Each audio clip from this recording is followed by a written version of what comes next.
नमस्कार दोस्तों, स्वागत है आपका अपने चैनल स्टडी बिहार में। तो दोस्तों, आज के इस वीडियो में हम लोग बिहार बोर्ड मैट्रिक परीक्षा की तैयारी के लिए संस्कृत पार्ट 1 मंगलम पाठ का अध्ययन करेंगे।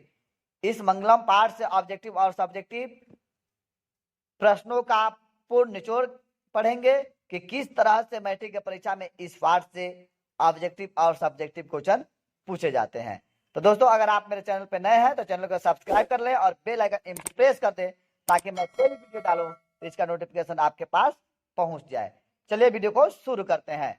तो दोस्तों, मंगलम पाठ जो है, मंगलम पाठ के रचनाकार कौन है? महर्षि वेद व्यास।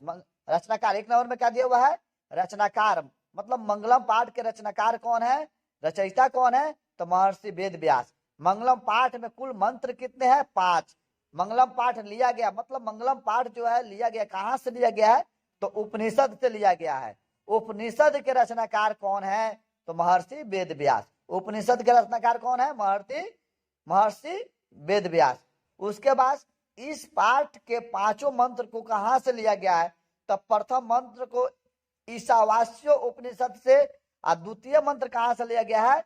तो कठोर उपनिषद से। तृतीय मंत्र कहां से लिया गया है? तो मुंडिको उपनिषद से। चतुर्थ मंत्र भी जो है मुंडिको उपनिषद से लिया गया है। उसके बाद पंचम मंत्र कहां से लिया गया है?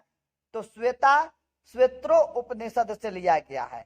उसके बाद 10 नंबर क्वेश्चन कह रहा है कि सत्य का मुख ढका है। सत्य का मुख किससे ढका हुआ है? हिरण्मयन पात्र से, मतलब सोने का पात्र से। किसका मुख ढका हुआ है? किसका मुख? सत्य का मुख ढका हुआ है। सोने का पात्र मतलब हिरण्मयन पात्र न। उसके बाद कह रहा है 11 नंबर में कह रहा है नदियां नाम और रूप छोड़ मिलती है। मतलब नदियां जो है रूप और नाम को छोड़कर कहा मिलती है? तो समुद्र में जाकर मिलती है। उसके महान से महान और सूक्ष्म से सूक्ष्म क्या है?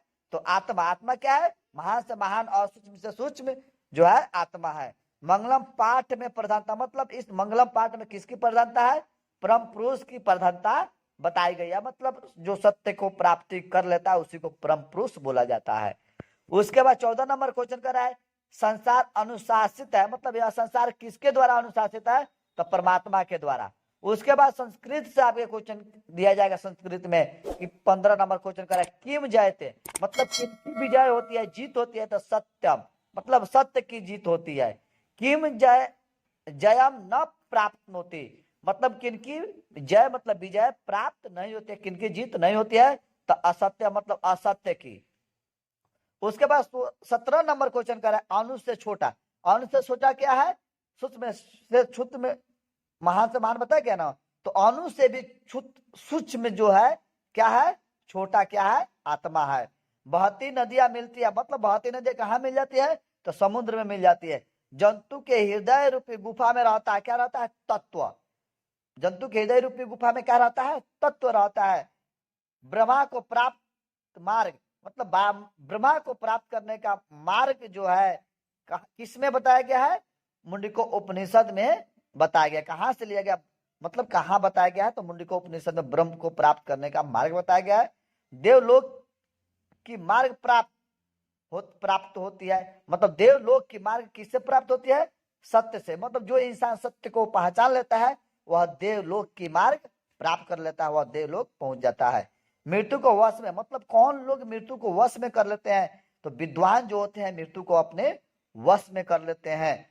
क्यों? कि विद्वान लोग जो होते हैं अपना प्रशंसा अपने आप नहीं करते हैं, अपने आप को छोटा और दूसरे को बड़ा मानते हैं, इसलिए वह महान बन जाते हैं। और वही लोग मृत्यु को भी वश में कर लेते हैं।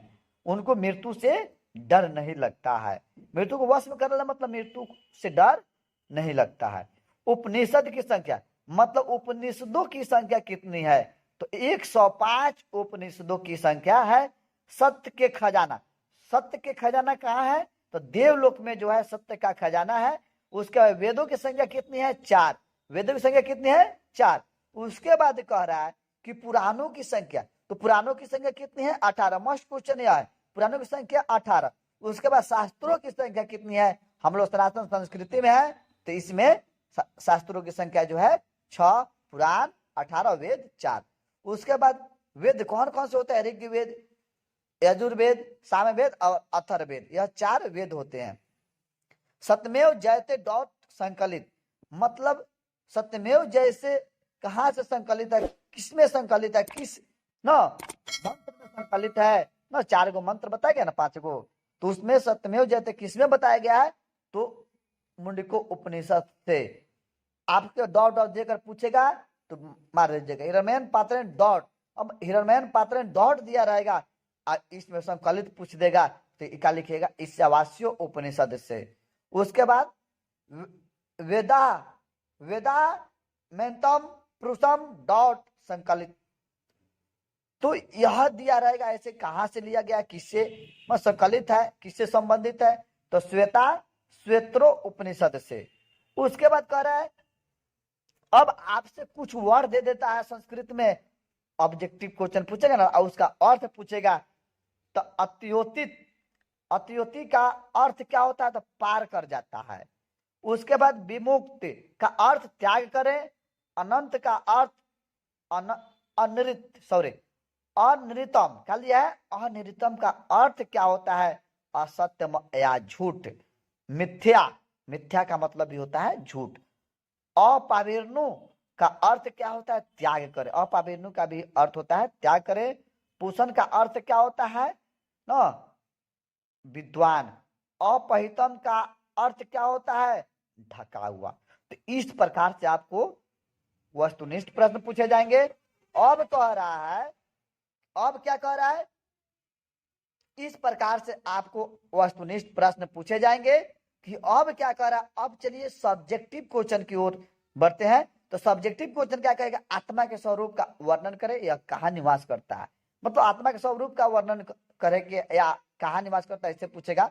तो कठोर उपनिषद में आत्मा, आत्मा के स्वरूप का बहुत ही या बड़ा ही अपूर्ण विश्लेषण किया गया है ना। आत्मा मनुष्य की हृदय रूपी गुफा में अवस्थित है, मतलब रहता है ना। यह अणु से भी सूक्ष्म और महान से भी महान है। परमात्मा ने इस सृष्टि की रचना की, मतलब भगवान ने इस सृष्टि की रचना की, लेकिन इसका आनंद, मतलब इस सृष्टि की आनंद वे अकेले नहीं ले सकते, इसलिए उन्होंने अपने ना स्वरूप को, मतलब अपने हृदय स्वरूप को आत्माओं में क्या किया, बांट दिया। अब जो गुण परमात्मा के थे वही आत्मा के बन गए, मतलब जो गुण परमात्मा के थे वही गुण आत्मा में निहित हो गया, प्रवेश कर गया ना। अगर कोई इंसान इस सत्य को समझ जाता है तो हमेशा के लिए सुखी हो जाता है। अगर कोई इंसान इस सत्य को पहचान लेता है तो हमेशा के लिए इंसान सुखी हो जाता है। अब कहता है कि महान लोग संसार रूपी सागर को कैसे पार करते हैं, भव सागर को कुछ भी दिया रहा है। अब कहता है श्वेताश्वर उपनिषद में ज्ञानी लोग और अज्ञानी लोग में अंतर स्पष्ट करते हुए ना, उपनिषद का नाम भी नहीं भी कहिएगा तो केवल लिखिएगा महर्षि वेद व्यास जो है ज्ञानी और अज्ञानी लोगों में अंतर स्पष्ट करते हुए कहते हैं कि ज्ञानी लोग अंधकार स्वरूप और अज्ञानी लोग प्रकाश स्वरूप हैं या होते हैं। महान लोग इसे समझकर मृत्यु के भय से मुक्त हो जाते हैं, क्योंकि संसार रूपी सागर को या भवसागर को पार करने का इससे बढ़कर अन्य कोई मार्ग नहीं, मतलब इससे अच्छा कोई मार्ग नहीं है। इस तरह से आप जवाब दीजिएगा। उसके बाद कहता है कि 3 नंबर क्वेश्चन कर रहा है, विद्वान परमात्मा के पास क्या छोड़ जाते हैं, यह क्वेश्चन करे, या नदियां जो है समुद्र में कैसे मिलती है। उसके बाद आपको क्या कहेगा, इस तरह से आप आसानी से क्वेश्चन का क्या कीजिएगा, जवाब दे दीजिएगा। उसके बाद आपसे क्वेश्चन पूछेगा कि विद्वान परमात्मा के पास क्या छोड़ जाते हैं अथवा नदियां समुद्र में कैसे मिलती है। तो मुंडिको उपनिषद में महर्षि वेद व्यास का कहना है, मतलब उसके माध्यम से महर्षि वेद व्यास कहते हैं कि जिस प्रकार बहती हुई नदियां अपने नाम और रूप को छोड़कर समुद्र में मिल जाती है और सागरमय हो जाती है, उसी प्रकार महान पुरुष अपने रूप और नाम दोनों को छोड़कर परम पिता परमेश्वर के स्वरूप को प्राप्त कर लेते हैं। अतः अहंकार का भाव त्याग देने से ईश्वर को पाना आसान हो जाता है। मतलब परम पुरुष जो होते हैं अहंकार के भाव को त्याग कर ना परम पिता परमेश्वर को प्राप्त कर लेते हैं। इस तरह से आप जवाब दीजिएगा।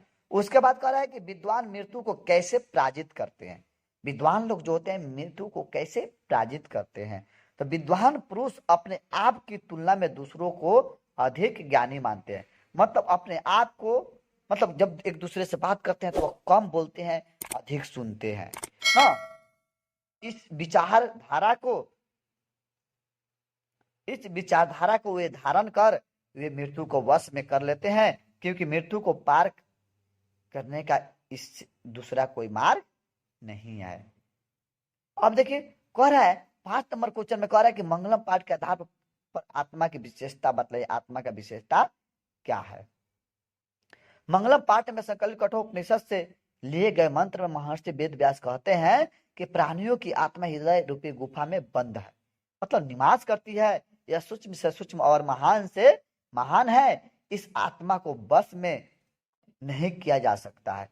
विद्वान लोग सुख रहित होकर परम महात्मा अर्थात ईश्वर को का दर्शन करते। विद्वान लोग जो होते हैं सुख रहित, मतलब लोभ मोह माया को छोड़कर न क्या करते हैं, त्याग देते हैं, अहंकार को त्याग कर ईश्वर का दर्शन करते हैं। मतलब मंगलम पाठ के आधार पर सत्य की महत्ता पर प्रकाश डाले। मंगलम पाठ के आधार पर सत्य की महत्व क्या बताया गया है उस पर आपको व्याख्या कर देना है। तो सत्य की महत्ता का वर्णन करते हुए महर्षि वेद व्यास कहते हैं कि हमेशा सत्य की ही जीत होती है, असत्य की कदापि नहीं। मतलब असत्य कदापि कभी नहीं जीतता है। सत्य से ही देवलोक का मार्ग प्रशस्त होता है। मतलब सत्य से ही देवलोक का रास्ता मिलता है। ना मोक्ष प्राप्त करने वाले ऋषि लोग सत्य को प्राप्त करने के लिए ही देवलोक जाते हैं। मतलब अपने मोक्ष प्राप्त कर लेने वाले जो ऋषिगण होते हैं सत्य को प्राप्त करने के लिए ही देवलोक जाते हैं, क्योंकि देवलोक सत्य का खजाना है। तो सत्य का खजाना कहाँ है? देवलोक में है। उसके बाद 7 नंबर क्वेश्चन कर रहा है मंगलम पाठ का 5 वाक्यों पर परिचय दें। तो वैदिक वाक्य के अंतिम भाग में उपनिषदों का स्थान आता है, जिसमें जीवन दर्शन के सिद्धांतों का निरूपण किया गया है। मतलब ना उपनिषदों में जीवन दर्शन के सिद्धांतों का निरूपण किया गया है। आत्मा और प्रकृति के संयोग से इस जगत की उत्पत्ति हुई है ना। परम ज्ञान की प्राप्ति ही इस जीवन का लक्ष्य है। सत्य के स्वरूप का चिंतन ना, सत्य के स्वरूप का चिंतन, आत्मा की विशेषता, सत्यमेव जयते, विद्वान पुरुष का दिव्य लोक गमन तथा परम ज्ञान पाकर मृत्यु को वश में करना आदि इस पाठ के मुख्य वर्ण्य विषय है। उपनिषदों में आदर्श जीवन शैली का वर्णन किया गया है। तो इस तरह से आप आसानी से जवाब दे दीजिएगा। अगर दोस्तों वीडियो अच्छा लगा हो तो चैनल को सब्सक्राइब करें और वीडियो को लाइक करें और वीडियो को अपने दोस्तों के पास शेयर करें।